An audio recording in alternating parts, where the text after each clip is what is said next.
LGP ও অটোগ্যাসের দাম কমিয়েছে BERC. ভোক্তা পর্যায়ে 12 কেজি বোতলজাত এলজিপির নতুন মূল্য 1431 টাকা নির্ধারণ করেছে Bangladesh energy regulatory commission BERC. আগের মাসের তুলনায় এর দাম 19 টাকা কম। রোববারে বিইআরসি আয়োজিত সংবাদ সম্মেলনে এ তথ্য জানান সংস্থাটির চেয়ারম্যান জালাল আহমেদ।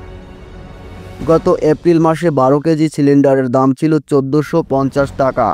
এছাড়া চলতি মে মাসে অটো গ্যাসের দাম লিটারে 84 পয়সা কমিয়ে 65 টাকা 57 পয়সা নির্ধারণ করা হয়েছে, যা আগের মাসে ছিল 66 টাকা 41 পয়সা।